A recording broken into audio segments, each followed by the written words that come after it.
हाय दोस्त, मैं आपका विवेक शुक्ला और मेरे साथ शुभम जी हैं। मैं उनसे कुछ जानकारी लेना चाहता हूँ छठ पूजा के अनुसार।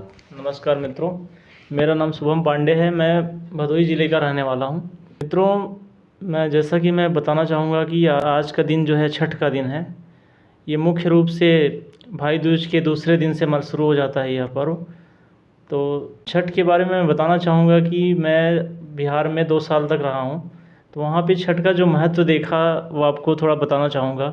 इसके पहले मुझे छठ का ज़्यादा ज्ञान नहीं था, मैं बस गाने सुनता था छठ का, अच्छा लगता था। शारदा सिन्हा जी के गाने जो है सभी लोग सुनते हैं, आप लोग भी सुनते होंगे। आप यूपी से बिलोंग करते हैं ना? तो मैं यूपी से ही हूँ। और बिहार में मैंने देखा कि जो है छठ का ये पहला दिन होता है नहाए खाए।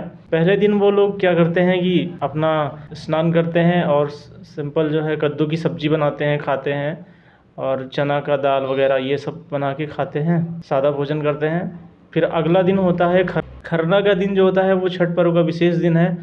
उस दिन व्रती जो है पूरा दिन व्रत रह करके शाम को खीर बनाते हैं। उसमें खीर में गुड़ और ये चावल और गुड़ को मिला करके, मतलब आप बोलना चाहते हैं पकवान डालते हैं उसमें बहुत सारे उसमें। हाँ, और इसमें कैसा मतलब बनाते हैं, मतलब जैसे मंदिर में जाकर पूजा खाना बनाते हैं या कि नदी में या कि जहाँ पे किस स्थान पे इसको भोग बनाते हैं इसका?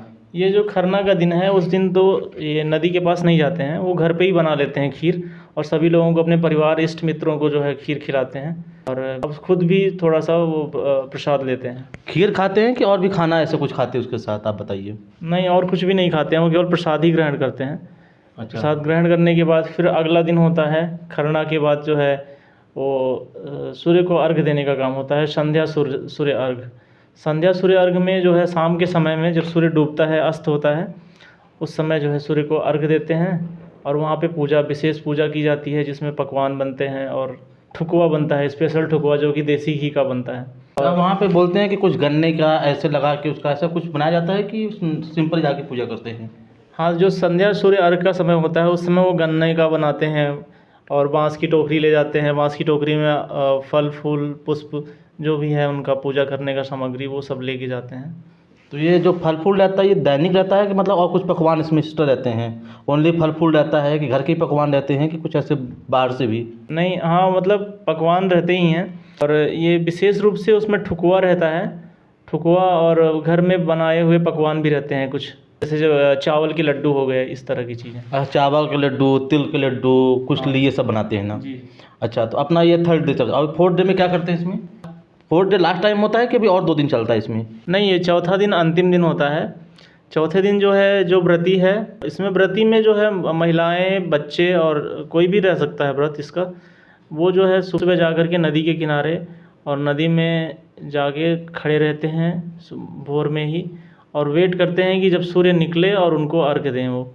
तो इस तरह से ये बहुत ही कठिन तपस्या है। जो है ठंडी भी लगती रहती है सुबह सुबह, इस समय मौसम ठंडी का रहता है। वो जा कर के जो है मुझे भोर से ही नदी में घुटने तक पानी में वहाँ पर वेट करते हैं सूर्य के निकलने का।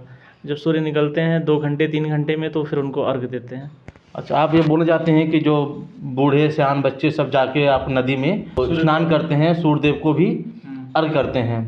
और इसमें क्या ऐसा आप बताना चाहते हैं कि चौथे दिन में जाके वहाँ पे सूर्य का अर्घ करते हैं, मतलब सूर्य को हम स्मरण करते हैं और उनकी पूजा करते हैं। फिर वहाँ पे आने के बाद महिलाएं घर में क्या नॉर्मल खाना खाती हैं कि कैसा पूरा दिन व्रत रहता है? उसके बाद आने के बाद उनका व्रत का पारण हो जाता है। फिर वो उस दिन भी साधारण भोजन ही करती हैं, कोई स्पेशल पकवान नहीं बनाती हैं। जो प्रसाद रहता है वो खाती हैं और शाम के समय में सादा भोजन करके ये व्रत को पूर्ण करती हैं। इस तरह से है पूरा प्राविधान। बाकी मैं बताना चाहूँगा मित्रों कि ये जो छठ का महत्व है वो एक बिहारी से बढ़िया कौन बता सकता है।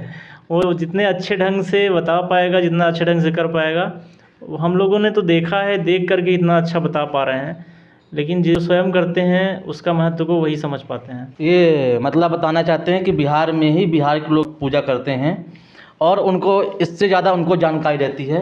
पर हम एमपी से बिलोंग करते हैं और ये यूपी से बिलोंग करते हैं, पर हम वो देखा हुआ आपको कुछ जानकारी दे पाए हैं। आप ये बता पाएंगे कि पौराणिक कथा के अनुसार से इसकी पूजा की जाती थी कि अभी चलन हुआ है इसका? जी, इसका जो है अपना जो प्राचीन वेद ऋग्वेद है उसमें भी इसका अंश मिलता है कि किस तरह से सूर्यदेव को अर्घ्य दिया जाता है और छठ का पूजा होता है।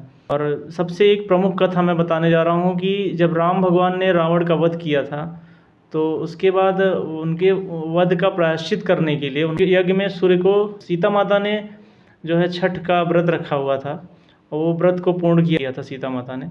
इस तरह से वो उनका प्रायश्चित हुआ था, पूर्ण हुआ था। रावण के मारने का जो प्रायश्चित था, छठ का पूजा करके ही पूर्ण हुआ था। और इसमें कुछ द्वापर युग में ऐसा कुछ हुआ था कि सिर्फ त्रेता युग में ही बस हुआ था? जी, द्वापर की भी एक बहुत महत्वपूर्ण कथा है। द्वापर में ऐसा कहा जाता है कि द्रौपदी जी ने जो है, जब इनको 14 वर्ष को, पांडवों को 14 वर्ष का वनवास हुआ था, तो उससे उन्होंने जो है उस समय उन्होंने छठ माता का व्रत रखा। व्रत रखने के पश्चात जो है इनको पूरा राजपाट वापस से प्राप्त हो गया था, ऐसा मान्यता है। अच्छा, और सूर्यदेव की भी पूजा, कर्ण भी पूजा करते थे क्या? उनकी भी कुछ ऐसी कथा है क्या? जी हाँ, कर्ण भी सूर्य के बहुत ही बड़े भक्त थे। तो कठिन साधना उन्होंने भी किया था, 4 दिन का हमेशा से करते थे। उनको ऐसा माना जाता है कि सूर्यपुत्र ही माना जाता है, क्योंकि सूर्य भगवान के वरदान से ही माता कुंती को इनका जन्म हुआ था। और आपके नॉलेज में कोई ऐसी जानकारी है और कि ये द्वापर त्रेपा तो बता दिए, और लास्ट में से कोई जानकारी कोई और युग में भी ऐसा हुआ था क्या? जी, कथाएँ तो बहुत सारी हैं, लेकिन हमको जो अभी याद है वो यही 2-3 कथाएँ हैं। और इस तरह से हमारे वेदों पुराणों में भी हाँ इसके दोस्त, महात्म्य मिलता है। इनकी जानकारी दी अभी, और ये भी यूपी से बिलोंग करते हैं, पर शायद हम बिहार से नहीं बिलोंग कर रहे हैं, शायद हमको उतनी और जानकारी नहीं है। पर हमें जो इन्हें बताया वो जानकारी हमें प्राप्त मिली, और हमें ये जानकारी अच्छी लगी। छठी मैया की पूजा करते हैं। आपसे क्या संगीत भी आते हैं इसके कुछ? जी, मैं 2 लाइन गुनगुनाना चाहूँगा।